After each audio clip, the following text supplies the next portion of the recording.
Ned Kaufman. I'm so glad you're here. Thank you all. Thank you all for waiting so patiently. Thank you, Flavia. Thank you, Chaba. Thank you, Library. Thanks to all of you. Thank you, Christina, for saving the day. At this point, I think probably half the projectors in Bridgeton are on their way here in various cars, but it's really nice that you've all waited through this, and I will try to make it worth your while. I'm going to start. I'm going to do that by. I'm going to start by insulting you, because what I want to say to begin with is how glad I am to be back here. I was here for the first time for last year's CHABACon, and it was great to hear a hero of mine, Lester Brown, talk, and I've gotten to know the city a little bit better on this visit, and I'm really glad to be back here and talking about preservation. Why here? Because Bridgeton is a very ordinary place. Now, before you run me out of town, give me a minute and I'll explain what I mean. You can look anywhere around here, and you'll never. There's no Eiffel Tower. None in miles. There's no Brooklyn Bridge. You don't have a Lincoln Memorial. You don't even have a gigantic statue of Lincoln like the one hanging over I-80 in the middle of Wyoming. You do have a Civil War Union statue. Someone apparently didn't like it. But It's been restored. I'm glad to hear that. That's so typical. The destruction makes the papers, but the restoration doesn't. But fortunately for Bridgeton, you don't have 4 Confederate generals like the ones who are staging a new civil war and roiling up all of New Orleans right now. So in these ways, Bridgeton is an ordinary place. But that doesn't mean it's an unimportant or uninteresting place. For one thing, Bridgeton is a very beautiful city. But its beauty is of a particular kind.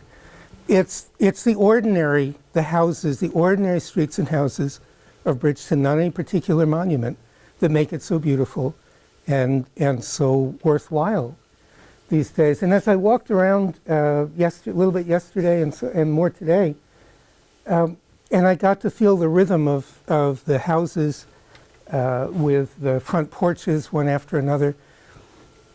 Some image was calling to me, something I'd seen similar somewhere. I kept trying to come up with what it was. And finally, the image snapped into my mind. And it wasn't some other mid-Atlantic city, although probably there are some, I suppose, that are similar. But it was this image. From a small town in Mexico called Tlacotalpan.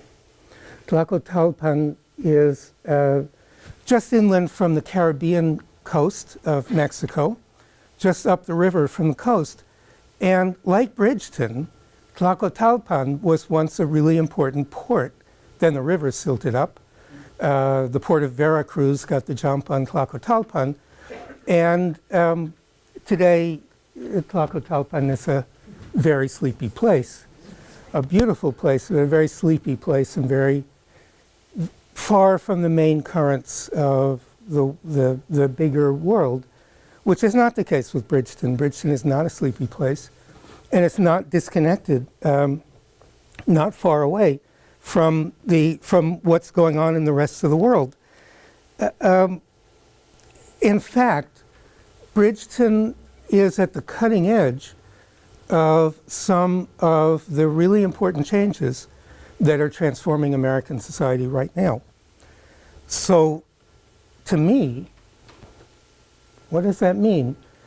To me, one of the things that means is that Bridgeton has an opportunity also to be on the cutting edge of how preservation responds to these changes that are transforming the entire country right now, and to show how preservation can be used to make better communities and in fact, a better nation. And that's my theme this afternoon. Well, I'm a near stranger still to Bridgeton. I know a fraction of what any one of you knows. You have the information, the knowledge. I don't. So I don't want to tell you about Bridgeton. What I do want to do is put some aspects of preservation in Bridgeton in a national context and in the context of how preservation might evolve. And to do that, I'm going to suggest 3 keywords or catchphrases. And the first one is the extraordinary importance of the ordinary. And the second will be storyscape, or the world we live in. And the third, toward a more perfect union. And I cribbed that one. That one I didn't invent. Let's start with the first, the extraordinary importance of the ordinary. And to give you an idea what I mean by that, I want to start by taking us to a little soggy island off the coast of Maryland called Smith Island. Smith Island is inhabited by fishermen and crabs. And that's what it's known for, except for one other thing. The famous Smith Island layer cake. I tried to make one of these once, by the way. It did not come out looking anywhere near as nice as that one. It tasted pretty good, but it's a lot of work. Well, no one knows when the Smith Island layer cake was invented or who invented it. Islanders just feel like it's been there. It's just always been there. And they don't see anything special about it. It's just there. And nobody saw anything special about it until a folklorist from the State Arts Council came by and discovered Smith Island layer cake. That's the same way Columbus discovered the Western Hemisphere, right? But she discovered Smith Island layer cake, and she saw it for what it was, which was a really special expression of the local culture of Smith Island. And she began to popularize it, and today Smith Island layer cake is the official state dessert of Maryland. Now, you maybe never realized that there was such a thing as an official state dessert. Well, you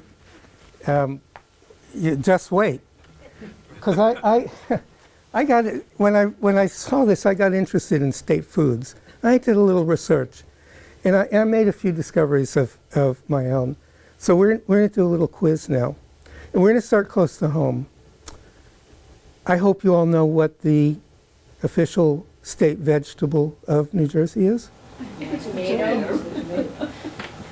Do I hear more votes? Any other? By the way, not just the tomato, the Jersey tomato. That is the official state vegetable. Well, let's go a little further afield. Oh, by the way, we get lots of Jersey tomatoes up in New York, where I live, and they're very highly regarded. But what about the official state fruit of New York? Blueberry. Good choice, but But not? Apple. Oh, it's New York. yeah, New York. Oh, New York. Yeah, it's the apple. Did you know that Massachusetts has an official state muffin? I won't even ask you to guess what it is. It's a corn muffin. I don't know why. How about the official, not the official vegetable, the official historic vegetable of Utah?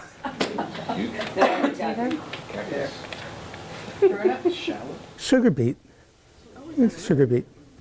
Yeah. But when it comes to state food sweepstakes, Oklahoma has definitely taken the prize. Oklahoma has an official state meal.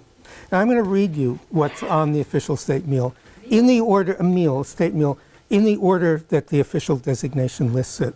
Okay, fried okra, squash, cornbread, barbecue pork, biscuits, sausage and gravy, grits, corn, strawberries. Now we go back to chicken fried steak, and over to pecan pie, and then back to black-eyed peas.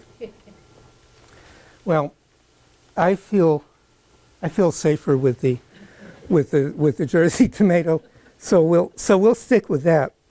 But the the thought, the important point, I think, of all of these, what is it that all of these state foods have in common, is that they're all ordinary. That when the state food pickers sit down to think what's really characteristic of the heritage of that place, what they think of is the things that are most ordinary, not the things that are most unordinary, the most unique or exceptional. That's a lesson we haven't learned yet in preservation. The lesson that it's the ordinary, it's the everyday that most expresses and most sustains the culture and the heritage of a place. And it's the ordinary that most of all tells us who we are and where we are. And sometimes it does that in the most elemental way. And to illustrate that, I want to tell you an anecdote that happened just a couple of weeks ago. I was talking with a friend of mine, a friend and colleague whom I admire enormously, a man named Tom King. Some of you may know his books, Thomas F. King. He literally wrote the book on preservation. He's written about a dozen, and they are superb. And Tom is getting on in years, and he's decided to retire. And he's lived in Washington, or the Washington, D.C. area, for his whole adult life. But he's going to move to Sonoma County in California. So I asked him why. Now, I know that he has family in Sonoma County, so I assumed that would be the reason that he gave. But it turns out he has family in other places, too.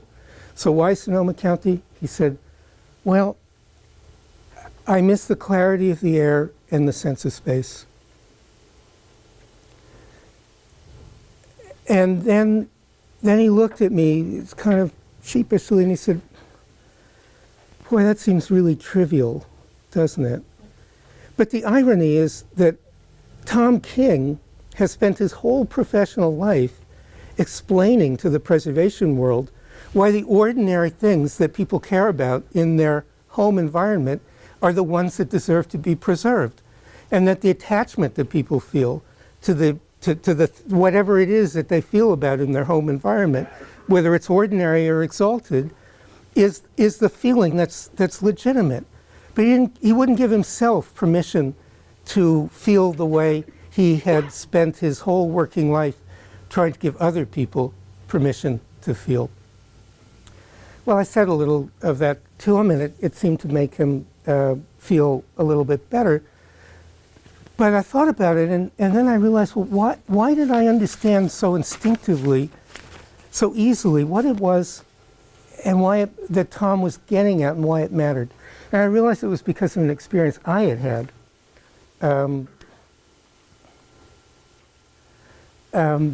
Many, many years ago, I'd spent over 2 years in a foreign place, and I hadn't been back to the United States at all in more than 2 years, and specifically not to my home city where I was born and grew up of New York.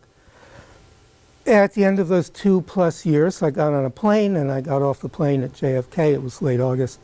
And in those days, you didn't walk into a sealed tube, and you walked out on a metal platform and then down some stairs and across the tarmac. The minute I got to that open door of the plane and I smelled the air, I said, I'm home. I hadn't wanted to be home. I hadn't been homesick.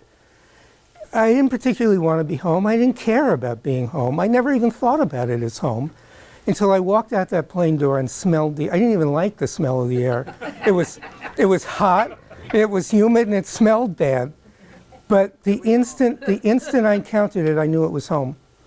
And I knew that it would always be home, no matter where I lived and whether or not I cared about ever going back to New York, that New York in some way would always be home. And it's because of the simple, basic, ordinary thing that I encountered on that, coming out of that airplane.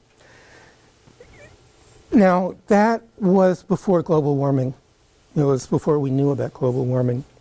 In the old days, back then, if you wanted to be homesick, you had to go away from home. You could be homesick away from home, but now you can be homesick even at home because things have changed so much. And I had an experience of that just last week. Columbus Day, it was. It was hot. October in New York is supposed to be fall. It's supposed to be crisp and cool and the leaves turning. It was hot. It was humid and hot, and I was sweating walking in the shade. And the sun was intense. It was too strong. And I felt intensely disquieted and anxious because I knew this was home, but I also knew it wasn't home. I felt like I was in a place that I had encountered for the first time, as strange to me as the New World was to Columbus. And it was a place that was not at all home-like to me. Well, it turns out that I'm not the only person who has had that feeling. In fact, an Australian sociologist a few years ago has invented a word to describe it, solastalgia. A little bit of a mouthful, but what's nice about it is it gives a name to something that we might not acknowledge is real otherwise. Solastalgia is the kind of homesickness you feel when you are at home, but home doesn't feel like home anymore because it's changed so much. And sadly, more and more people around the world are feeling this solastalgia these days. And that, sadly, is giving the idea of preservation a whole new importance. Because preservation now, it's not just about old houses. It's about preserving the most ordinary things that we always used to be able to take for granted, the things we need to live our lives: drinkable water, clean air, a temperature that we can live in. That's where preservation is really going now. Now, it would be a mistake to say that we are fighting to preserve the planet, because the planet will survive just fine without us. But what we are on the verge of having to do is to fight to save the ordinariness of the planet, our ability to be comfortable in it and feel like it's home, like it's an ordinary and everyday place that we can survive comfortably in. We're fighting to keep the earth familiar, in a sense. And when we come to that word familiar, I think that we're getting to the heart of why the ordinary is so important. It's familiarity that we need. And familiarity is a value that preservation really hasn't come to grips with. Vastly underrated by our society. Our society celebrates things that are new, different, unique, one of a kind. And that's all great. We need those things to keep us interested, because as humans, we dread boredom, and we'll do almost anything to avoid being bored. But so the novel and interesting is certainly not without value. But the familiar environment is what keeps us centered and keeps us feeling like we're at home. And that's profoundly important to us as human beings, because outside our little bubble of a comfortably familiar space that we make for ourselves, outside is the abyss. There's nothing out there. And anyone who's looked too long at the night sky or gotten really lost in the woods will know what I mean. We're that far away. We are strangers in this world. We are born into this world in pain and confusion, and we spend the rest of our lives trying to make a space that's comfortable and where we'll feel at home, and making places that feel familiar, ordinary and familiar, is really fundamental to that search that I think as humans we have to feel comfortable and at home in the world.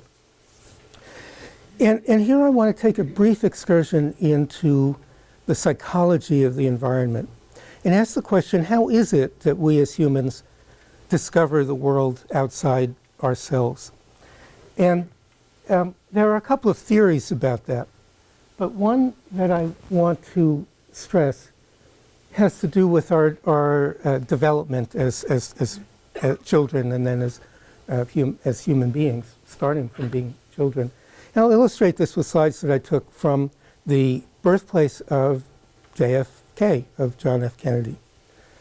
And so where we start, when we're born, our world is tiny. It's a bassinet or a crib, and then we explore a little bit further, and we find our way around a bedroom maybe, and then maybe the rest of the house, and we begin to make that comfortable and familiar to ourselves, and then outside the house, and then the street becomes part of our comfortable space, and then the neighborhood, and maybe further, maybe to the city, the world, who knows, maybe someday beyond. There's another theory which says that the environment that we discover and begin to create for ourselves is like a second skin. It's like an outer skin that provides life support services for us. Our skin does that, of course. The outer space that we make provides life support services like drinking water and a warm place to sleep.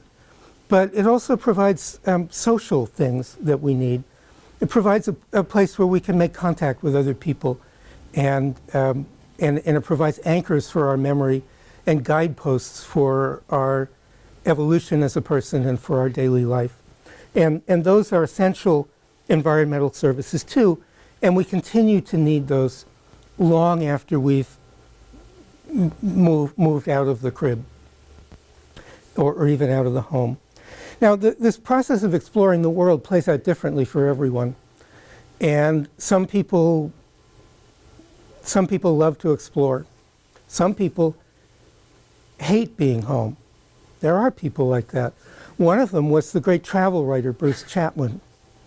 And we know this about him not just because he wrote travel books, but because he told us whenever he was at home, he couldn't wait to get out and go somewhere. But that's unusual. For most of us, the sense of home is really fundamental to who we are and to remaining comfortable as people. And we know this because several generations of psychologists, environmental psychiatrists, and geographers and sociologists have studied this question and have told us this. One of the most recent and one of the most persuasive students of this phenomenon, the need for a sense of home, no matter how far away you get, is Mindy Thompson-Fullilove, a native of the state, who studied in the wonderful book called Root Shock. Some of you may know it. Yeah, Root Shock. A lot of Root Shock is about the devastation of black communities by urban renewal in Newark. And she goes beyond just the physical destruction to chronicle the long-term and in some cases permanent devastation that this wrought on many people who lived in those neighborhoods that were destroyed. One of the earliest students of this subject, and an important one, was an English psychiatrist named Hugh Freeman. Back in the 60s and 70s, he studied the parallel phenomenon to urban renewal that was going on in the cities of England. And he found the same kind of things that Mindy Fullilove found decades later. He found that the destruction of community caused deep psychological pain, sadness and anxiety that for many people never went away. And on the basis of his research, he sounded a clarion call, an urgent call for what he called the psychological conservation of the environment. I think it's a beautiful phrase. I think we should take that to heart. The psychological conservation of the environment. What did he mean by it? Well, he told us.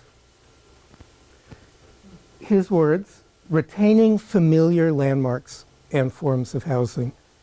In other words, not just the exceptional things, but especially the places that people felt comfortable and that defined a city, whether it was Sheffield or Birmingham, a neighborhood, as home, the familiar places. So again, this is a lesson that we in preservation still very badly need to learn, that the ordinary and the familiar is ultimately what matters most. Of course, it's too late for much of Sheffield and Birmingham, too late for much of Newark, not too late for Bridgeton. Bridgeton could be a leader, perhaps already is, in the psychological conservation of the environment. And I think much of the work that CHABA has been doing, probably comes under that heading and could be, and is very valuable in that way. Again, I do not want to presume today to tell you how to do preservation in Bridgeton. That's your job, and when you figured it out, you'll tell me. But what I do want to do now is introduce the second of these concepts, which I think could be very helpful towards the psychological conservation of the environment. And that is the concept of storyscape, or the world we live in. So far I've been talking about how we inhabit physical places, but we also inhabit stories. We inhabit a world of stories. And we inhabit that world of stories in at least three different ways: by telling stories, by remembering stories, and by acting out stories. And I want to pause on that, because each of those ways is a little bit different and brings a different kind of value to the way we relate to places and form emotional bonds with them. So the first way is that we tell stories. That's the ordinary, everyday meaning of that we associate with the word story. A story is something we tell. It could be in speaking or writing. It could be an anecdote. It could be a shaggy dog story. It could be a whole novel. This photograph of an African storyteller has an interesting history. It was included in a very famous exhibition of photographs in the mid-1950s, organized by Edward Steichen, the famous photographer, called The Family of Man. And the purpose of the exhibition, The Family of Man, was to make the simple point that all human beings of whatever culture, race, place, we are all fundamentally members of one family. And that's, storytelling is something that we, all humans, do, of every culture. It seems to be fundamental to us, and it always has been. Mexicans were telling stories back in the 4th or 5th century AD, and apparently they were using the same gestures. So moving on to the next way that we tell stories. We tell stories by remembering them. That's kind of obvious too, but this is profoundly important. It needs to be emphasized. Because memories, or stories we tell about past times, are one of the most profound ways in which we humans relate to places and find meaning in them. And I'll give you another example of that. A few years ago, I was giving a workshop on stories and places in Victoria, British Columbia. And during that workshop, a young woman a participant, told a story. She told the story of how on her way across Canada to this workshop, she had passed through the town where she had been born and had been a child many, many years ago. She hadn't been back in decades and decades. And she got into town late afternoon, the sun was setting. There was no one around, small town. Where would she go? Well, she went to the playground where she played as a child. And there was no one there. But the swing set was still there. And underneath the swing set, she said, she saw the scuff marks made by little feet swinging on the swings. And she said those scuff marks brought the whole scene to life. She could visualize the playground full of children, and it brought her own childhood back to her in that moment. This is a kind of experience I think most of us, if not all of us, have had in one way or another at some time or another. Now, there's nothing more ordinary, more everyday than a playground. But this one mattered deeply to this person. And the reason was because it triggered that memory in her. But the key point that I want to make here is that memories, I think, are almost always stories. We could feel that a certain view, a place with a certain view, is important to us. This happens to be Lake George, upstate New York. And we might think that it's just because we remember seeing that view and it's beautiful. But if it's really important to us, it's probably because the experience of being there and seeing that view is embedded in a story. It could be a story of when you were there with your parents, or when you were there with your children, or just when you were there at some emotionally important stage of your own life. But chances are, if the place matters to you in your memory, it's because the memory triggers a story. The third way that we tell stories is by acting them out. The way, and we know this from ordinary life, and that's why we have phrases like teaching by example. That's a way of telling somebody how to do something, by doing it for them. But more fundamentally, the way you tell the story of dancing in the carnival at Tlaxcala, in the center of Mexico, is by dancing in the carnival in Tlaxcala.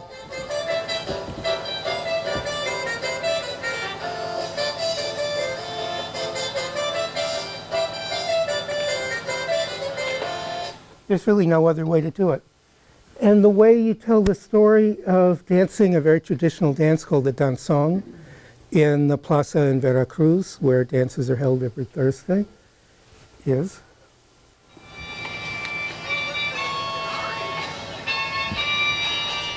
by dancing the danzón in the plaza in Veracruz. There's no other way to do it.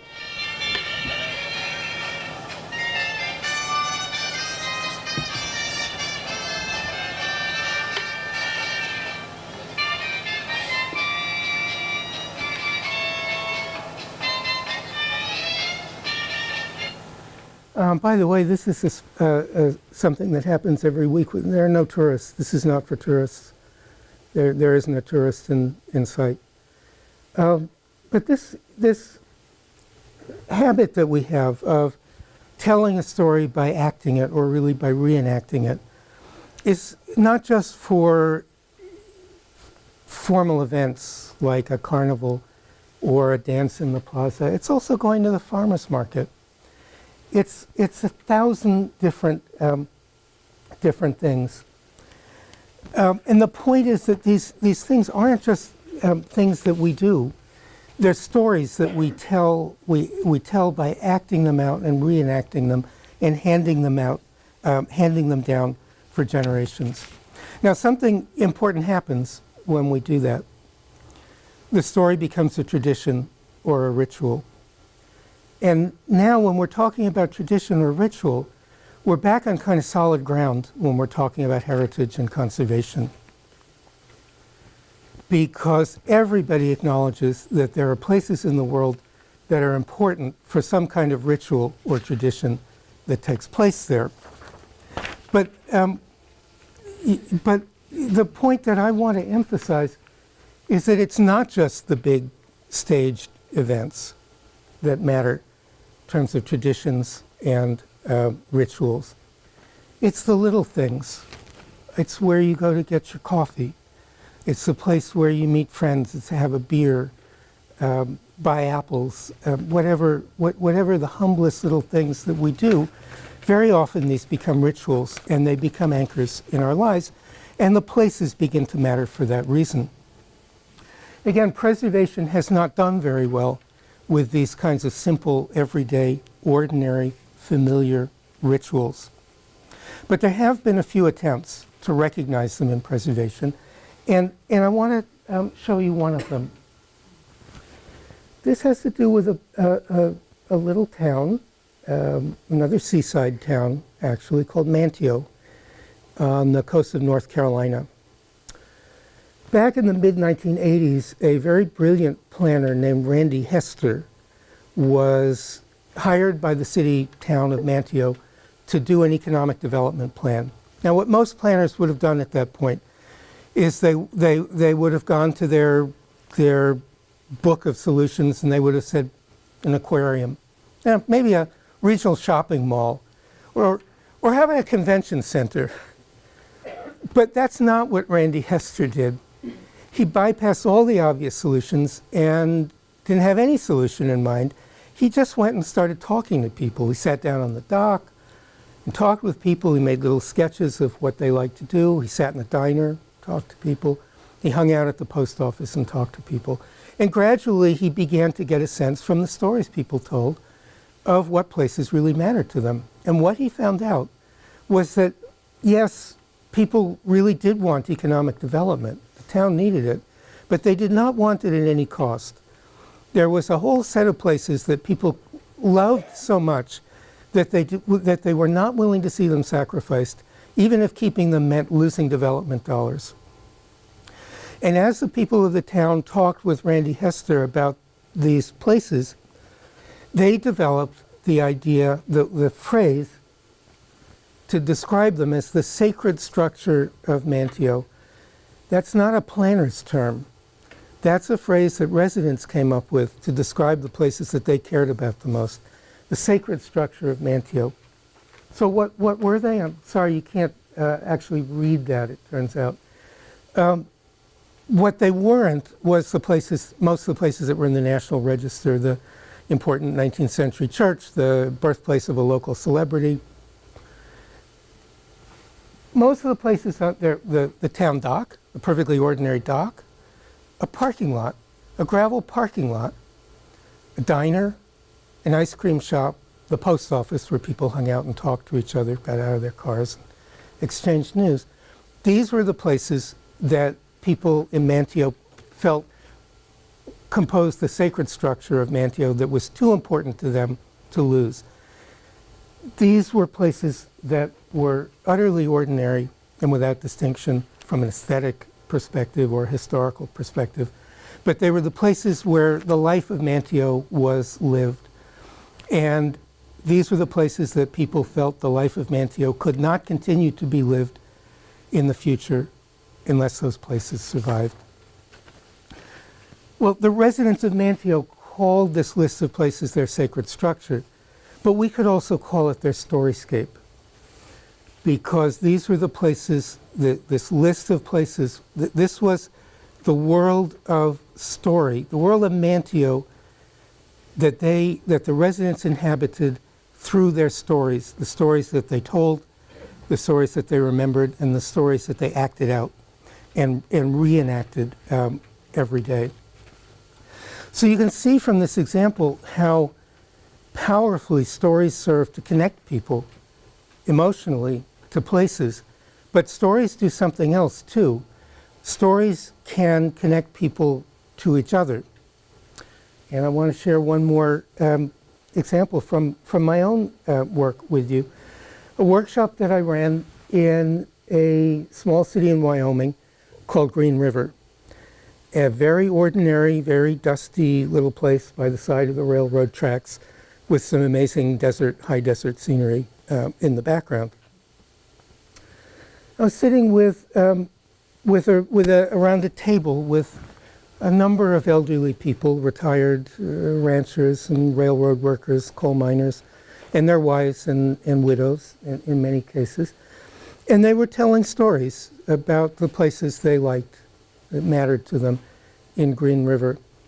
And we went round, and it was the turn of a very old Japanese American woman. And she told the story of how her family, when she was a girl, had gotten through World War II. Now, as you know, Japanese Americans were rounded up and sent to internment camps, one of which is quite close to Green River. That was not the experience of this family. They lived in Green River through the war, and this old woman told the story of how the local sheriff came round to her family's house every evening and asked how they were doing. Everything okay? Anybody bothering you? Any problems? No. And the sheriff made sure that everybody saw that. Now, one important thing about this story is it goes so against the grain of people's individual stories are often so different from what the textbook says. Doesn't mean the textbook's wrong, but everybody's experience is individual and different. But the other thing that's important about it, and that I want to emphasize right now, is that she told me afterwards that she had never told this story. All her years after World War II, she had never told the story to anyone else in Green River. Everyone around the table was as surprised to hear it and as moved as I was. And the telling of the story in that setting created a bond within that group of people that had not existed before the story, at the same time that it strengthened the bond that the residents felt with their own community. And that's what stories can do. After the meeting, a local historian took me aside and he gave me a book which has this picture in it. And this is the family. This is the girl who told the story as an old woman years and years later. This wonderful capacity to forge bonds between people is something that can be very powerful for preservation. We can harness that in preservation. We haven't really figured out how to do that yet. But there is a real need for it now, I think. Because right now, our nation is in the midst of a very stressful process of change. And Bridgeton is smack in the middle of that process of change. Now, I'm not referring to the loss of industry. I'm not referring to climate change and the threat to the dikes and rising sea level and all those things, although those are incredibly important. I'm referring to demographic change. The demographic changes, the immigration and the soaring diversity, which are reshaping Bridgeton and the entire nation. And that brings me to my third and final theme, toward a more perfect union. I want to start by going over a few things that you know better than I do.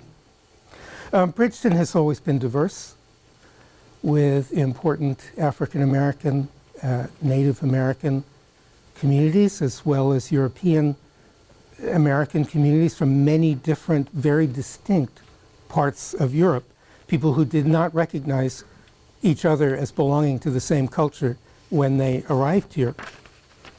In this way, Bridgeton has been typical of the United States, which was culturally, racially, ethnically, religiously diverse right from the first moment. But Bridgeton today is going, along with the whole country, is in the midst of a new journey. Wherever this journey is going to take us, and we do not know yet, Bridgeton is in the front car. Bridgeton is getting there in some ways a little bit quicker, a little bit ahead of the rest of the country. I remind you of the prediction that the Bureau of the Census Bureau has made, that white non-Hispanic white Americans, people like me, will be a minority within 25 years. This means that the United States will no longer be a society with one large and dominant majority and a lot of smaller minorities jostling for rights and recognition. Everyone will be a minority. The reality is that some minorities will have more wealth and power than others for a long time, at least. But everyone will be a minority, and the whole business of negotiations and alliance building and getting along with each other is going to have to change. And that is already and will be a very stressful process. As I said, Bridgeton is in the forefront of this process. I'm telling you things you already know. In 2000, whites were just under 40%, so already a minority. But by 2010, whites accounted for only 32% of residents of Bridgeton. African Americans came in at 35%, outnumbering white Americans, as indeed African Americans have it many, many times in parts of the South and in many American cities. But the big story was the change in the Hispanic population, which soared from, I think, 24% in 2000 to about 44% 10 years later in 2010. So that Hispanics are now, or Latinos are now, the largest population group in Bridgeton. Now again, I'm telling you things you already know, much better than I ever will. But I want to emphasize 2 points. The first is that this evolution puts Bridgeton in the forefront of 2 related but distinct national trends. One, taking us towards increasing diversity in general, and the other taking us to a closer cultural relationship, blending with Latin America, with our neighbors to the south, with, in fact, the rest of the hemisphere we live in. The second trend or point is that this position at the cutting edge or in the vanguard of change gives Bridgeton a remarkable opportunity to lead in preservation. The National Preservation has been grappling with diversity for over 20 years now and doesn't have all that much to show for it. Some successes, but the National Preservation movement really has not figured this out. So maybe Bridgeton can show the way. That's up to you. You'll have to figure that out. There's no help I can provide or would presume to try providing. But again, I just want to underline what's at stake here, because the issue here is not just for Bridgeton. It's the whole country. The entire country needs to figure out how to solve this issue of diversity. And the fact is that this demographic change that we're in the midst of is very stressful. It's putting all of our social and political and cultural institutions under intense stress. And we're not done yet. We're not near the end of the road yet. The problem, I think, is that as a nation we have a deep legacy of unresolved injustice, primarily against African Americans and Native Americans. That it's never been fixed. It needs to be fixed, but suddenly fixing it has gotten a lot more complicated because a whole bunch of new players have gotten into the game. People coming from Mexico and Central America and Asia and Africa and everywhere.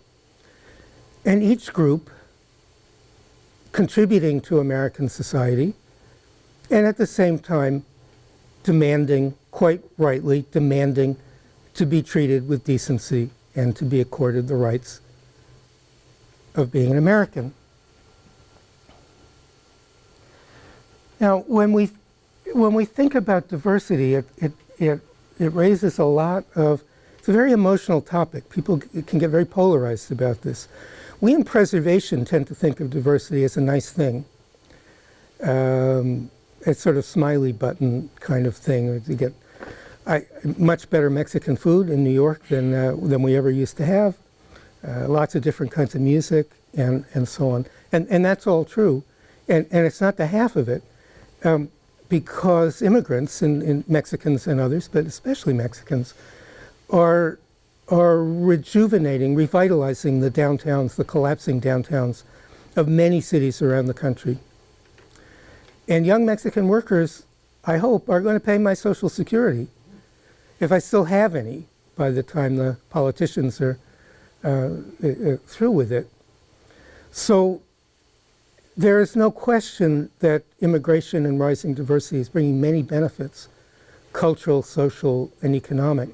And yet, there are many people who feel that the surge in diversity is an affront to what we are as a nation, to our traditions, our heritage, our values, including our real estate values and all the rest of it. And the truth is, it's a very complicated picture. It's not an easy situation. It is stressful. I think what's happening at the bottom of it is very simple, though, that American society is being told to change in very fundamental ways. It's being challenged to open up.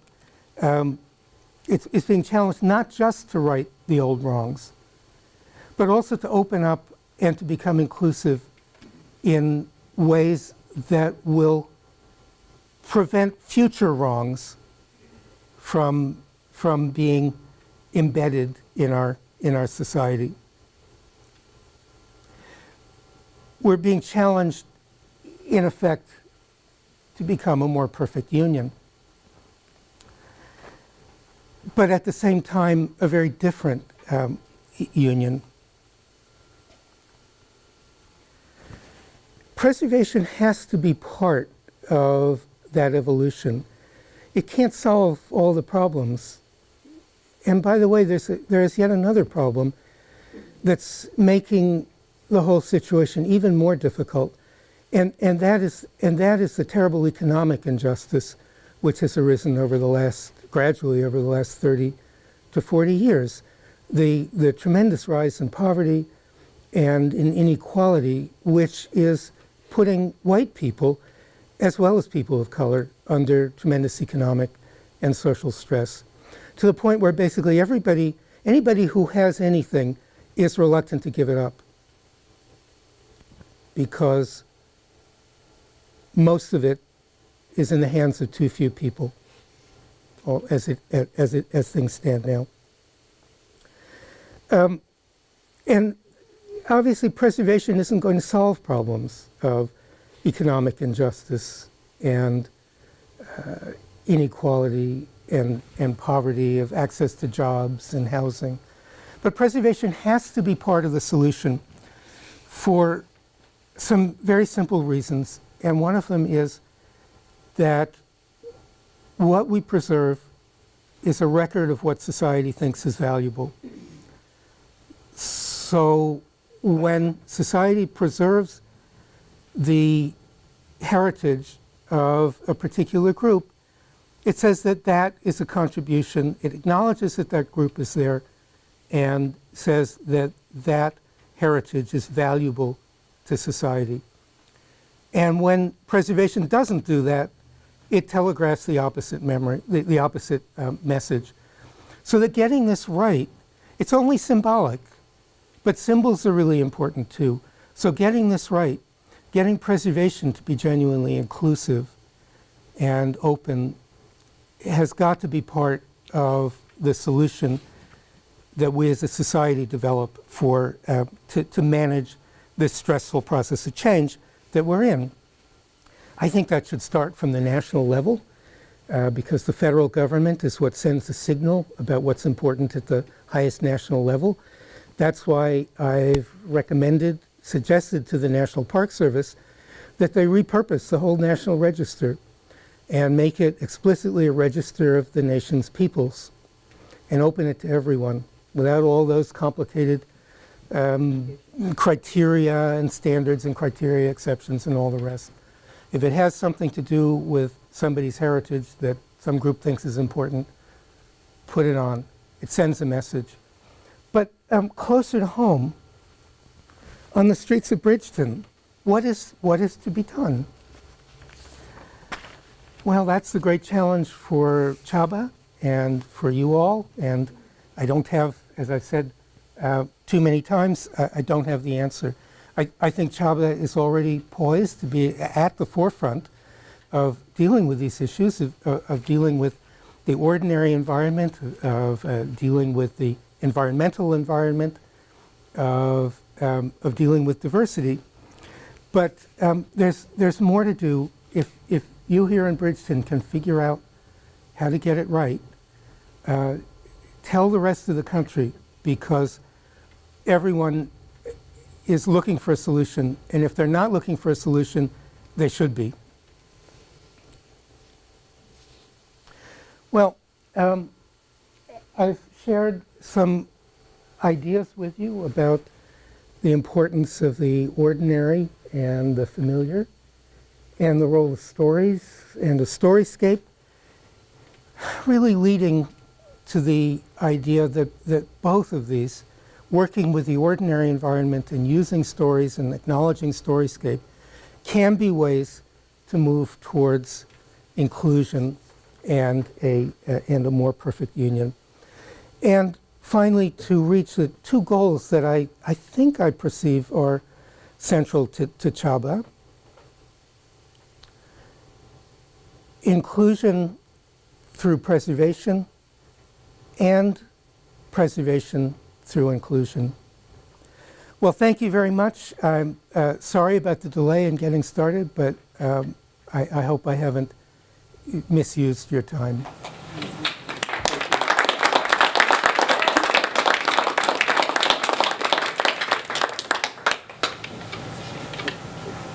So moved, I can't even speak.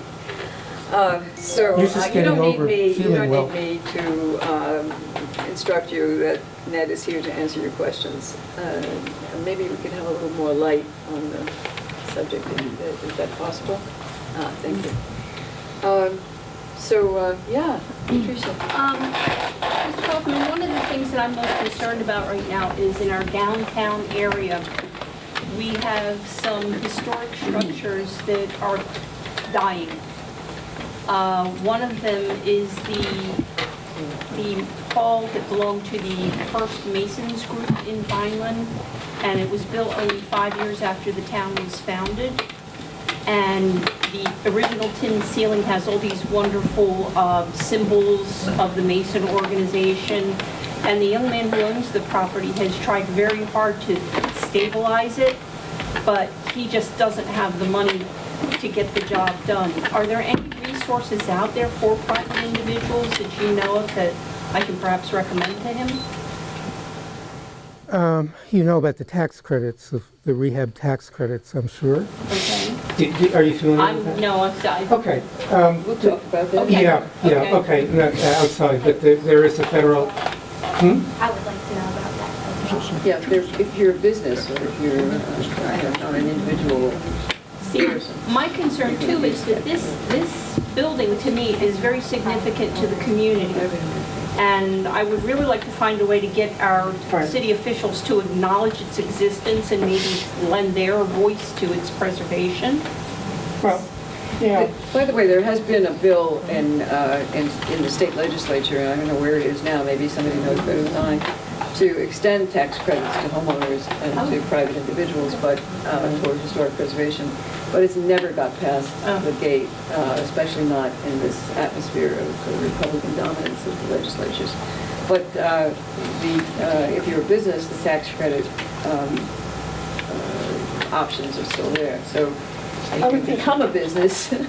Yeah, or use it for an economic money-making purpose. Yeah, that could be rental housing, or it could be anything really. I would think the UEZ.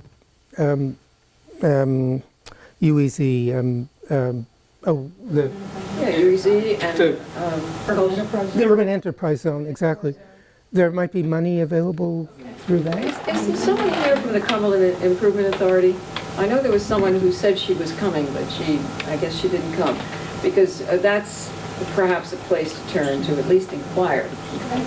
The Cumberland Improvement Authority. It's a function of the county government. So, it doesn't hurt to ask. Just call them. And she seemed very interested in this program. And I'm almost surprised that she's not here, because she was so eager to come. But, things get in the way. But she's still interested, I'm sure, and will be responsive. Sure. And if you would like to contact me after the program, I can get you an email address or something, a name and an email address. There's also, there is a revolving fund for preservation run by the state. I forget what agency of the state. But The New Jersey Historic Trust. Okay. Yeah, New Jersey has been in the forefront of creating trust monies for Right. historic properties, but they usually have to be 501c3s or, not private properties. So Okay. that's another issue. Did you want to add anything, Josh? Do you know anything that we don't know?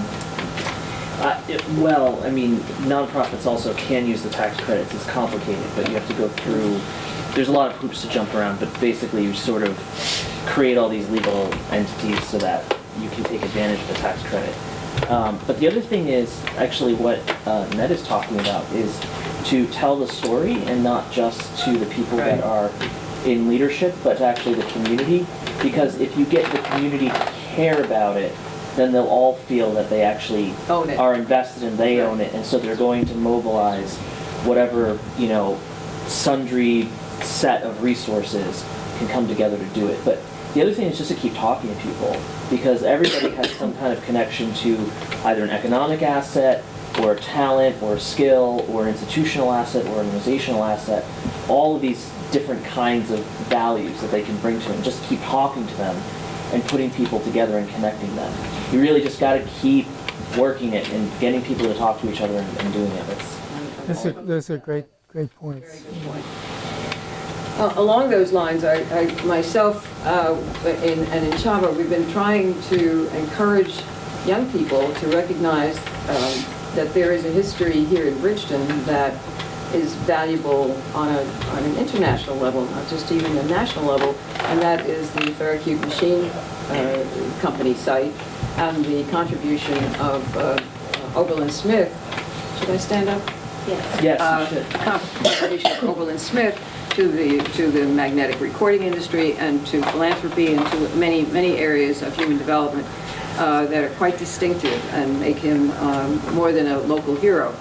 And we've offered a scholarship award to students at Bridgeton High School for investing time in studying this history and writing about it and giving us some sense that they know about it now and appreciate it. And it's striking to us. Of course, the students who are excelling in Bridgeton High School now are largely Mexican immigrant children. And they, of course, would not have heard anything about this growing up. Some of them came when they were 6, 7, 8 years old, maybe even later, and now are totally bilingual and probably know things about the world that I will never know. But they did not know about the Ferrocube Machine Company, and they were delighted to know. And it's really fascinating to me how interested these students, particularly the students of science, because we addressed students who were interested in science, how expressive they were. And I don't think just because they wanted a $1,000 scholarship, but I think they were quite genuine. And some of them have come back to us and indicated how much that meant to them. How they were inspired by the fact that something really wonderful happened in a place that they landed in for no apparent reason that they could understand, except that their parents had to work here, and for nothing that necessarily connected them to even to their future lives. They couldn't see this as anything but a stepping stone to something else, and then not a very lively one, just a sort of a dead stepping stone, a place that they had to inhabit for a certain period of time and then would move on. So the inducement, I mean, I don't know what the school system does, and maybe there are people who can tell me, I think there's one right here, who can tell me what they do with local history. But certainly these students knew nothing about the Fairacute site, and were very pleased to know, and we were very pleased to get them engaged. Now, I don't want this project to be exploitative, though. I mean, I'm not interested simply in imposing this history on Mexican immigrants. I want it to be a two-way street. I want those, and I think all of us who work in CHABA want to learn how to interpret local history for the benefit of those who have arrived here recently, as well as how to interpret it in a way that is satisfactory to people who have lived here for generations. So I think there's more work to be done, and I thought maybe you might want to comment on that. Well, I don't want to get in the way of other comments and questions, but I will just say the idea of the two-way street is important, I think. Over in Europe, in England, for example, which I know a little more about than some of the other countries over there, they've been dealing with preservationists there have this, they have a weight of things to preserve that we can't even imagine. I mean, the castles and the cathedrals and every piece of bronze work and brass work and silver and stained glass and the hundreds of acres of slate roofs and all the rest in these buildings.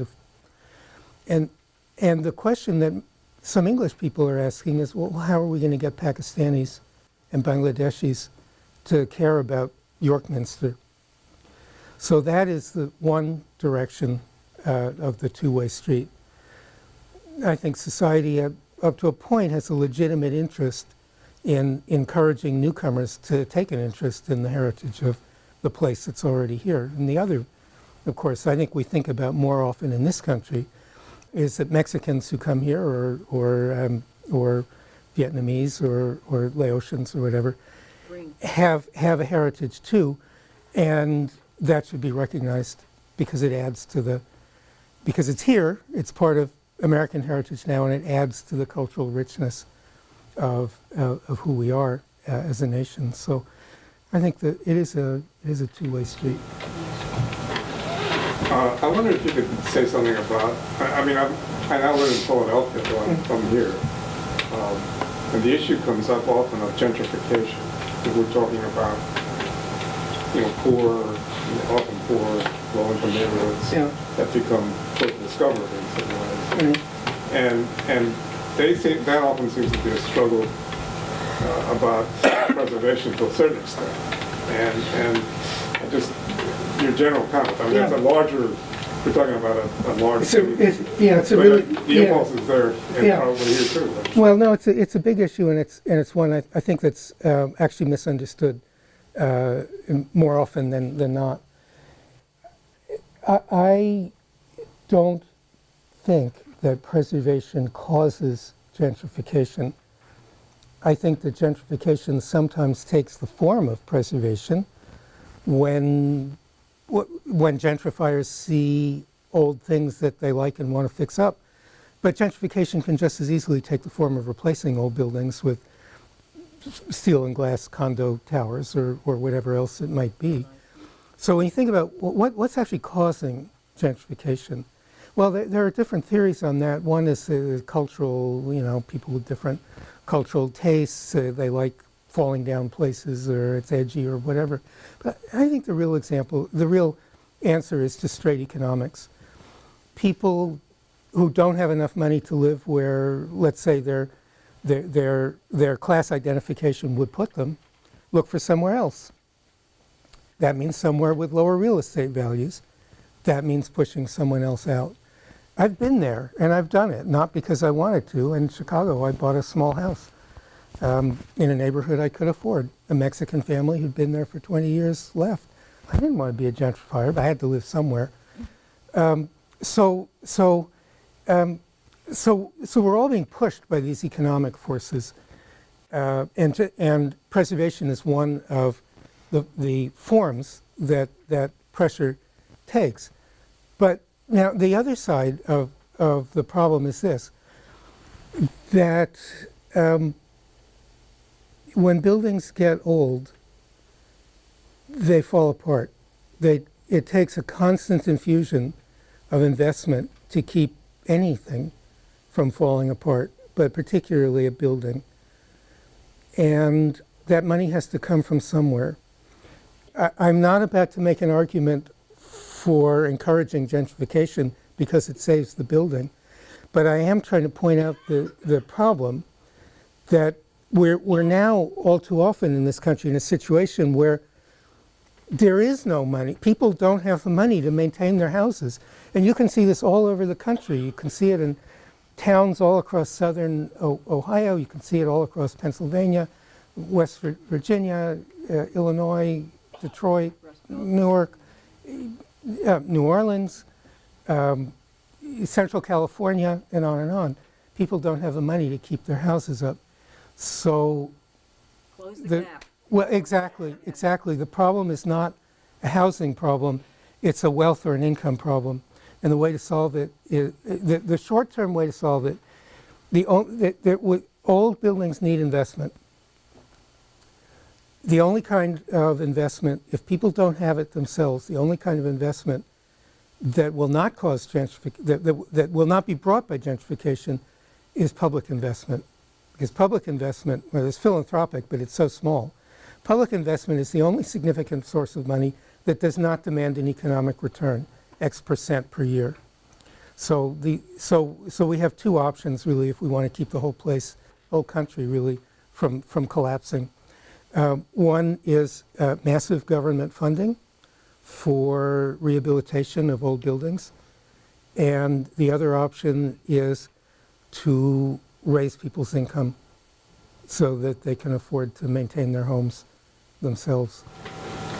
Well, we'd like That to was think a long there's answer to a something, we'd short like to think that question. there's something important there. I don't see that there is. That the infusion of capital needn't be massive, it can be small, as in nonprofit organizations helping people who own homes. The infusion of capital should be in small amounts.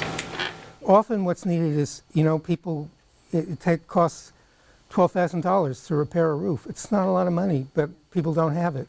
So $12,000, I'm not talking about $1 million grant, I'm talking about a $12,000 grant. Put in a new boiler to keep the house to keep the house habitable. These are often small interventions, but the scale of the bottom line is going to be large if the scale of the interventions is going to be big enough to make a systemic difference. And that's where nonprofits can't do it. The scale of the problem is... Let me give you an example. In 1985, 86, Mayor Koch in my city in New York, we had a tremendous problem. As most of you know, the city of New York lost 1 million people between roughly the late 60s and the mid-early 80s.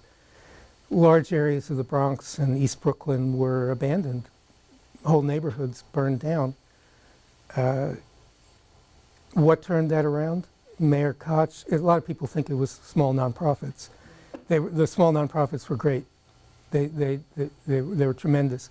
But what turned it around was the day that Mayor Koch got up and said, the city is going to invest $5.1 billion in rehabilitating housing.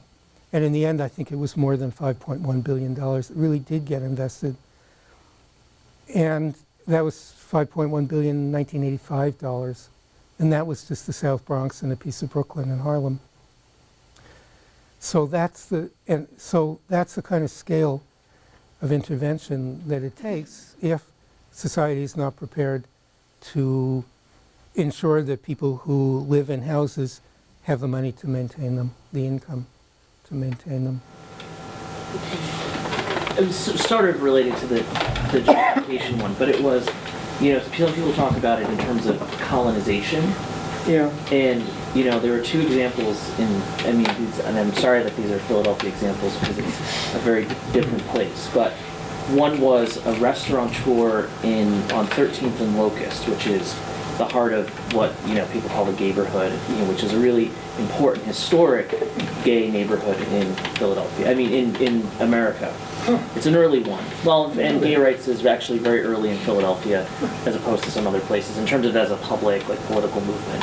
So right here on 13th and Locust, for instance, this restaurateur actually created, ironically in some ways, a nostalgia throwback restaurant called Bud and Maryland's. And in their history of because of course they have to, the product requires all this history now, the way that, our economy is. They basically talk about the neighborhood as desolate, and they use the word desolate until we came here. Oh, the pioneer, urban pioneers. Exactly, they're urban pioneers. Nobody was here till we, Right. yeah. And then there's another. It's a discovery. A huge one, which is there's this awful, ugly 1980s mall on Market Street, just a couple blocks east of City Hall. Awful. It's called the Gallery. The Gallery has become this incredible meeting and community place for a whole group of working class and lower middle class people, mostly people of color, and it's like a totally wonderful, in some ways, social place that way. But it's ugly, and it's down market, retail and all of that. So all of the reporting about the major redevelopment of that site to make it upscale and change the architecture and lure major dollars of investment, described it again as desolate, even though that bus stop is probably one of the most alive corners of Center City, Philadelphia. And I described it to a friend. I said, that's racism. And he said, what do you mean that's racism? I said, because the people that are there don't exist because their color is wrong. And it's actually influencing the way they become invisible because there's no one there because they're not upper middle class white people, so they don't exist there. So I got to give you another example just to underline that point. I grew up in Brooklyn and lived there for many years, and quite near where I lived, much later in life, was Fulton Street. Fulton Street was the black downtown shopping street in Brooklyn. The planners for years have been trying to clean up Fulton Street. And now they're succeeding, and they said the same kinds of things. But Fulton Street, while the planners were trying to revive it, was the 6th largest retail center in the country by volume. But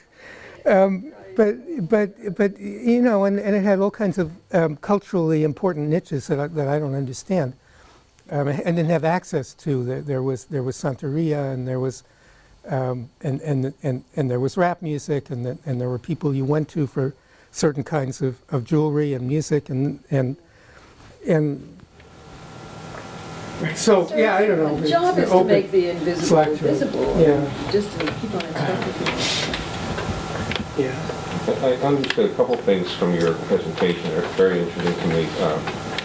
Early on, we were sociological talk about the place effect of being important to these certain citizens, and that it occurred to me that, that's interesting, but doesn't that change after a generation or two necessarily, if there is a preservation, or if the children of that generation don't experience those same places and those same environments you described? And then that, in the end of your conversation with the whole discussion of the new immigrants, it's the same thing on a different scale. How do you make preservation important to a group that's either didn't live it because they're 2-3 generations before built this space and they don't have that experience, or these immigrants who come. Can you put some more some specifics to this? Because I think I'm getting the gist, but let me just say this, like using downtown Bridgeton for an example, because we experienced that here. We had preservation standards put in place in the 80s that sought to preserve some of the, the 18th and 19th century architecture that remained, and put a group of standards together that we try to follow and try to enforce. And we started having some influx of some new immigrant groups, such as the Mexicans who were entrepreneurial, and a lot of the downtown merchants who were suffering economically were selling off their holdings. And here was the Mexican population buying them up, with full expectation of moving in and open up shop, and they'd understand zoning laws, they'd understand preservation laws, running into some real problems, but working through them by and large. But they also want to come and introduce their historic references, to their architecture and to their neighborhoods, and that was running contrary to some of the standards that were in place. So we saw firsthand some of those conflicts go head to head, and eventually some of that kind of got ironed out, but I wouldn't say it's completely ironed out based on the standards that we have in place, the historic preservation standards. So it's a tough thing to reconcile, and you have still a desire of some valuable historic buildings and sites within our downtown district, but you have a limited amount of reinvestment dollars coming from groups that aren't necessarily, familiar with those traditions, and it's a tough thing to reconcile. So I saw that as similar to what you're describing on the smaller scale, just those place familiarities. What's important to us, community, is those places where they have their social events, where they have that atmosphere that they're familiar with. But it seems that that's always a potentially changing thing. And on a bigger scale, as you described in the second half of your presentation, related. It's just on a much more complex economic and social scale. It's a very interesting and complicated thing, but... Right, especially when you're living it from day to day. And you say, when we figure it out here in Bridgeton, but it's, you can get a sense of the issues, on this micro scale, but, you can see that it does apply all over. Yeah, I don't know that I have anything useful to add to what you've just described. But it's a real issue. How do you storytell around that? Well, I mean, the storytelling is the easier part, I think, with a will. Well, let me add something what Bobby had mentioned. We had the high school kids writing their little essay about the Fairacute Foundry and the founder.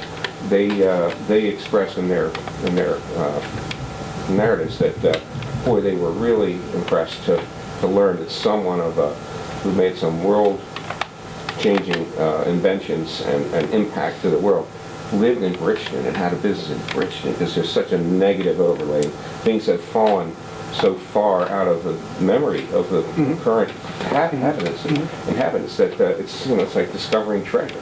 So there's a preservation thing that through storytelling, and can even these were three Mexican candidates, Mexican American kids, writing and appreciating that, hey, this town isn't just a dead shell of a town, that there were some things here at one time, and they expressed it, and that was a very gratifying thing to read. That they can be reached and they can buy into history, that even if it's not their own personal history, that achievement and some other valuable things have occurred in this place, and then maybe they'll buy into preservation. I don't know, but that's. Well, some people will and some won't, and that's true of that's true of rich white people, too. I think you put a lot of complicated and interesting issues on the table. One that I just want to tease out is the way you talked about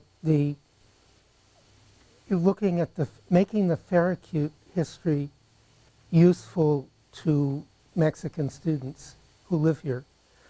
And I think that needs to be underlined, because too often the authorities, whoever they are, tend to fall into the habit of thinking that history is useful, that the usefulness of history is for tourism.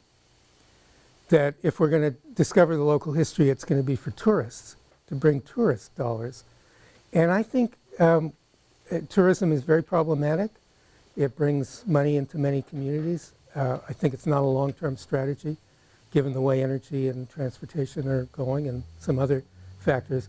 But I think more important than the downside to focusing on tourism is the upside of constantly reminding oneself that the value of history it starts with the connection that people have. What those kids were seeing gave them optimism, is what it gave them. It was what? Optimism, because, magnetic tape, recording, things they can relate to were discovered or invented here.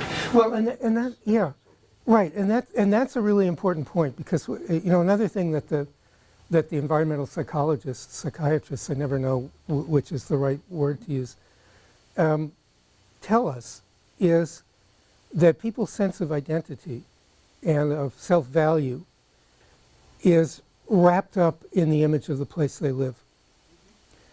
And often in the image that other people have of the place where they live. So that if people live in a place that society despises,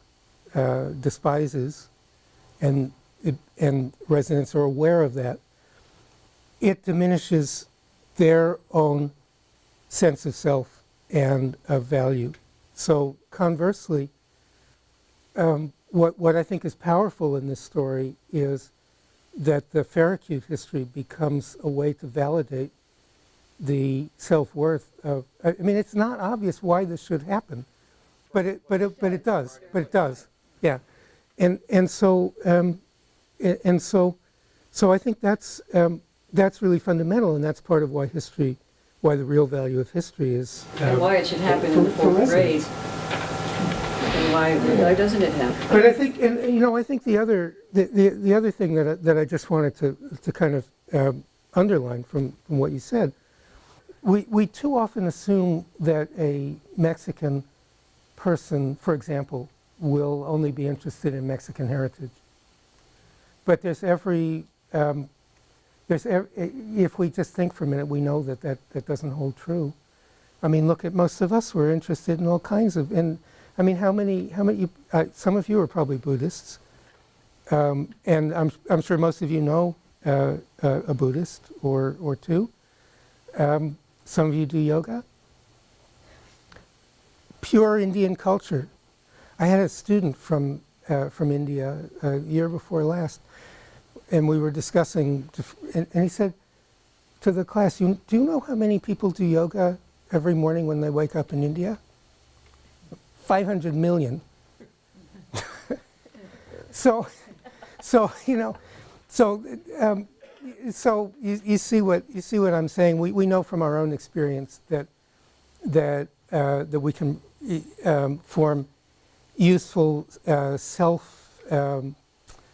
empowering relationships with cultures that we don't instantly think of as our own. And there's no reason that can't be just as true for anybody else living here, particularly when the place is the unifying factor. Well, yeah, maybe those things can cross those ethnic lines, such as suggest. Yeah. I mean, I took it can be a way to cross them, I think. Yeah, that these kids live in an environment where this town is dissed, and it has a negative connotation among the county locals and in the Atlantic City press. There seems to be no ending negative articles whenever they occur. It's Bridgeton, there's a shooting, there's a carjacking, things like that. So. Well, I know about that because I grew up in Brooklyn.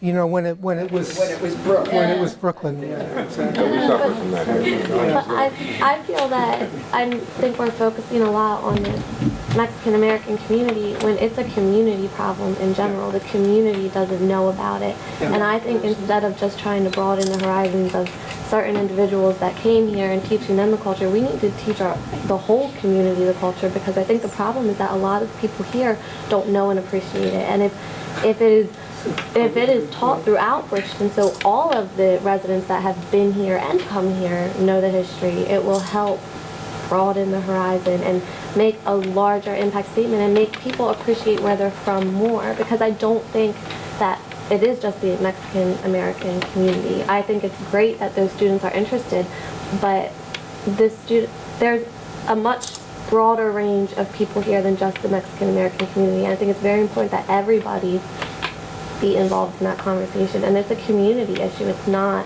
a culture issue.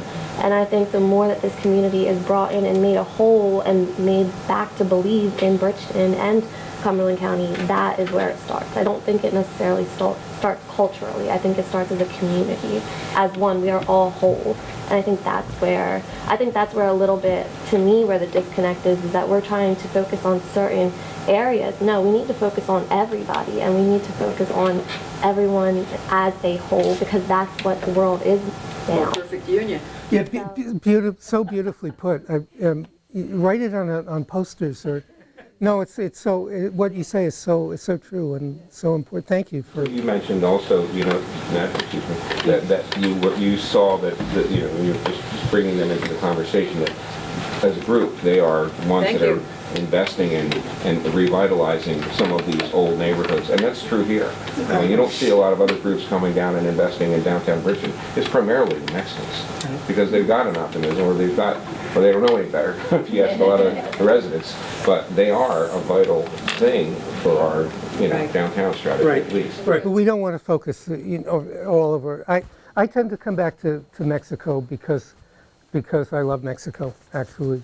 Simple as that. So I've always gravitated back. Of course, 30 years ago, we were talking about the Puerto Ricans. I mean, Yeah. all of that stuff Right. fluctuates up and down historically. But I was just thinking about the idea of theme and chronology as fitting into the storytelling of from a diverse perspective, of course, of Bridgeton. How that works also, as Fabia mentioned, getting it included in the education system and telling the local history, because it's certainly absent, as my experience, the actual unfolding of the area from a diverse perspective, including themes of freedom. Right? That resonates through Bridgeton's history from way back. Ideas of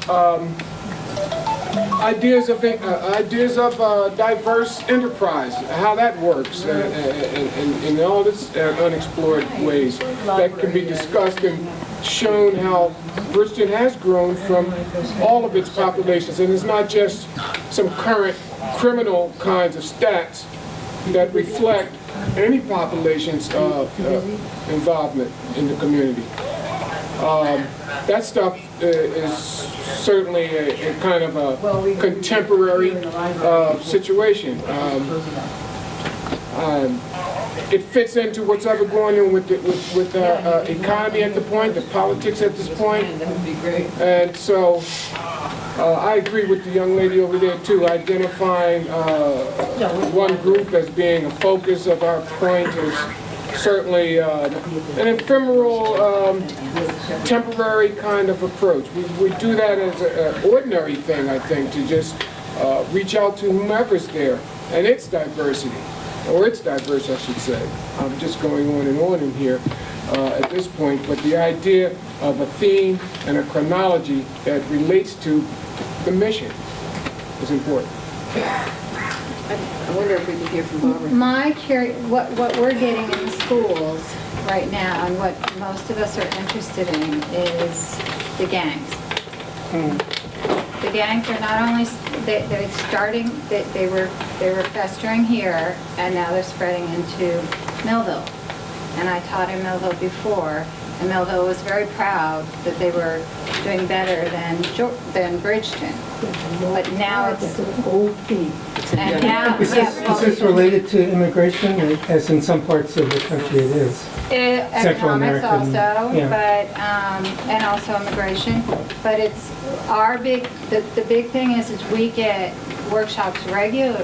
We ask for them, and we just had one 2 weeks ago or last week, I can't remember, but about recognizing the gangs, because our children are coming in with, and the parents we have parent conferences with are members of the gangs. So, and they're all, many, and then we have the parents that are the restaurant owners and doing very well in the environment and really hoping to add to the culture and everything else. And you can see that those children are working hard and the parents are adding to the environment as well. So the fight right now, if you're going to come to the education, and how do you, when really the battle is just who's going to take control? You know, this is, to use a really ridiculous word in my opinion, it's like it's anarchy. There's, you know, if you talk to the Bridgeton police, DIFUS is so overwhelmed with children, you know, that we're always calling. There's just so much to say about this that when it comes to preservation, it's so lovely and necessary and wonderful, but there's so many, how do you overcome all these other things to get there? You know, we talk, Maybe you get there by, you overcome these other things by getting there in some ways. Yeah, well, they can teach it in history class. I just want to say it's 6:15. I know people were expecting this to end at 6, and I don't want to hold you here beyond that. But there still is food and drink, and eventually we're going to be unpacking that or packing that and leaving the library, and some of us are continuing on to dinner. So if we can just wrap this up quickly and maybe have continued conversation for those of us who are staying together, that would be great. And we can continue this conversation in other realms. I would love to hear from those of you who were here for the first time and hearing about this stuff for the first time, how you might want to get involved in continuing the conversation. I'd like to make one statement and maybe ask a question. The answer is manufacturing and industry. Yeah. That's what made this town. And so my question is, how does that fit into the preservation landscape? If someone knows how to bring manufacturing and industry back, then it fits in perfectly. Right. Because what it's doing is drawing on the historical, traditional strengths of the community. Which is industrial. Yeah, and which is what people know how to do and have a feel for. And that strategy is being tried in, I can't remember if it's Dayton or Youngstown, and probably in several places, but I have read recently about some of the bigger and much more troubled. Detroit is even bringing back some industry. Well, but it's a different industry, but it is industry. Yeah, I think it was. Yeah, that's right. It's a different kind of industry, but I think it was Dayton, which went through a series of economic development plans in which they tried to bring in, corporate office parks and this and that, and none of it worked. And then they sat down and went through a planning process, and they thought, well, what do we feel comfortable with? What do we know how to do, and what's the gift that we bring to the world? And the answer was a tradition of working, I can't remember, but it was kind of ceramics and this and that. And I said, well, okay, let's update that. And they did. And that, I don't know how far the success has gone, but it looked like that was the key to a more successful approach. So to me, that's a preservation approach, because it draws on the tradition and the history and the character of the place. Well, it could be funded by people that are working in industry, and Right. that's what built this town. Right. And I think that we possibly need to move back to that place. We need to be productive in a physical way. It's Well, not that's what we're easy, but I It's don't. not easy when you got China and you got Right. all the industry shipped out. and Right, but undercutting wages. No, I know, it's terrible. It's all terrible. Prison system, isn't it? That's the only industry we got, the prison Prisons and system. jails is the biggest Yeah. industry Yeah. here. Yeah, And then yeah. also you have a disconnect There with is an children international as well, solution that's because called the international minimum educational wage. system, Well, they or or wage standard. go for higher education, but then again, once they're done, they can't come back because there's no Right, jobs out here. yeah. pretty much. Right, yeah. Not a career anyway. And I think that's where the disconnect comes, because they go out to get an education to better themselves, but then they come Nothing. home And there's and they nothing can't do there for anything them. with it. So I think that's where the problem That's a lies. very And it's also critical a trade as well. I think trade in this town, especially with it being a historical place, carpentry and things along that nature, Building. they don't get enough recognition with children to grab an interest in it. You don't have that. You don't have, people that have been doing that industry for 20 plus years, taking on kids in high school and teaching them the trade and getting them interested in preserving a town. Maybe this is the moment to mention Yes. STEAM. The Steamworks, why don't you say something about it, because you... Well, I was very impressed. What's it called? Steamworks? Steamworks. STEAM is what? A science, technology, education, Engineering. engineering, Arts and... and arts, which is the one that I like so much that they put in the, it's usually STEM. And math. But this is STEM and math, right.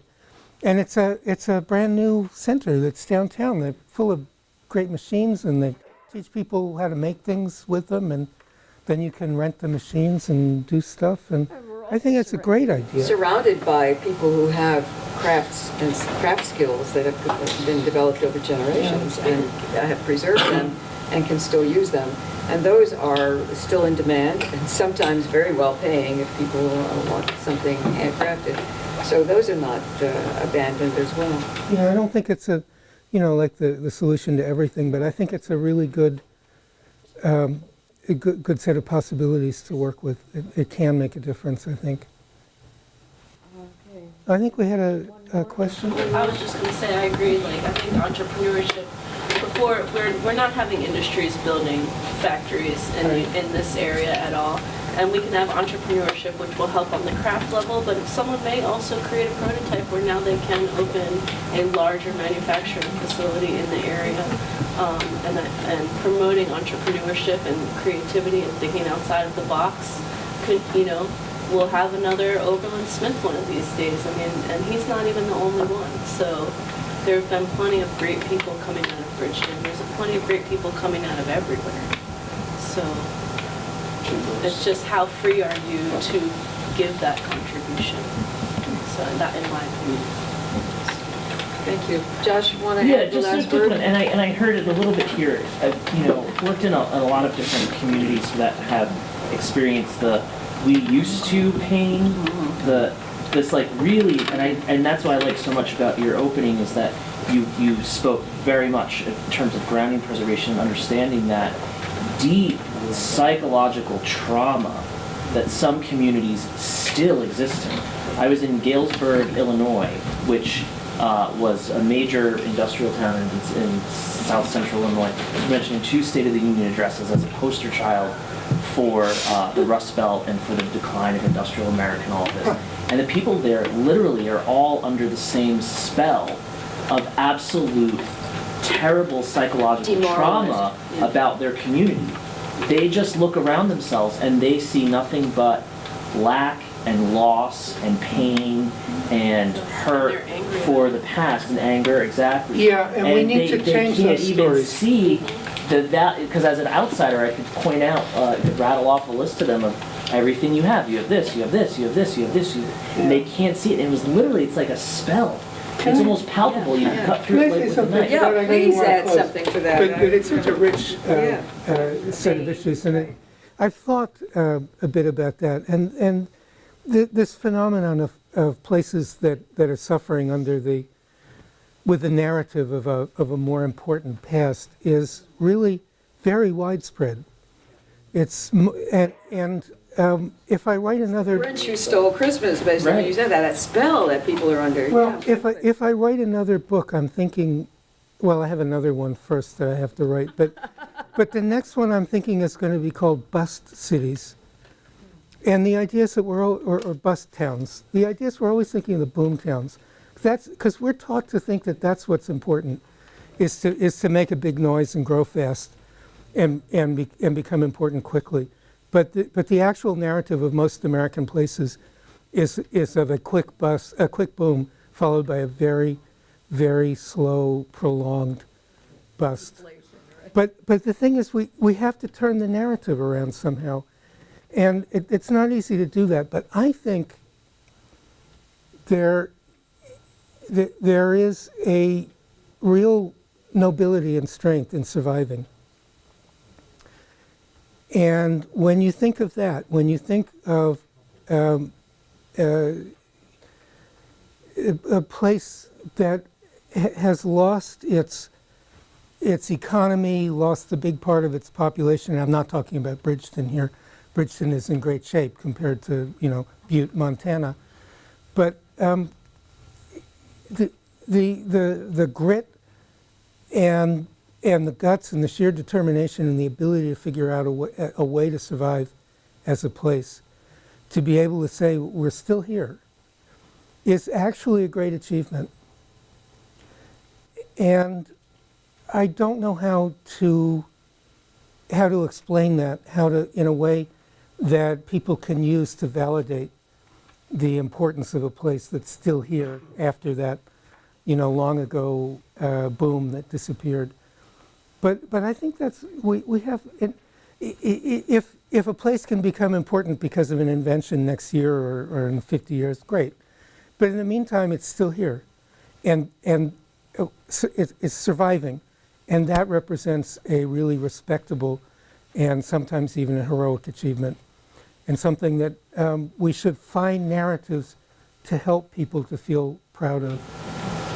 Tell that good ending or that happy ending. Yeah. Very quickly, though, we do have the Mexicans to thank because we do have a growing population rather than a diminishing population. Which is actually the national picture too, but because without immigration we'd be stable and soon falling.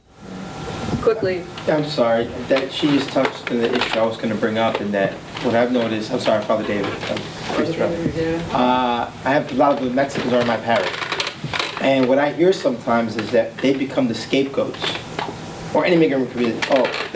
They're mad, the traditional resident persons seem to be mad. Sometimes they say, our city fell apart, and look at these people. And it's like, no, these people actually want the same thing you want. They don't know your story. It's your job to tell them your story, and they want the same thing. They're your best allies. Don't set them aside. And that's the disconnect. I've been working with the community trying to bridge that. But even in my own parish, the story of the church itself. We have in our diocese, which is Southern Jersey, we went through a pretty traumatic consolidation. So the 5 churches that were independent in this area all became one. So talk about compounding the sense of a lost town. Now you have a lost church, or a sense that you don't. Well, the Mexicans just walked into that. They're like, hello, they don't know, like, andale, like, what's going on? Like, Virgin of Guadalupe, where is she, And but then they're looked down upon. Like, oh, they're taking our church, they're taking our town. No, you have a town because they still moved it. Because they could afford to live here, not somewhere else. And this is where the jobs happen to be for them. They didn't come here to invade. They came here because there were affordable living and jobs that nobody else wanted, and they're doing. And to be honest with you, those Mexicans come to the United States and they're like, this place is ugly compared to where they come from. I mean, the little church they came from, little town, is a 16th century Baroque masterpiece in a little town. So they come here and they think, oh, it's America, lots of money.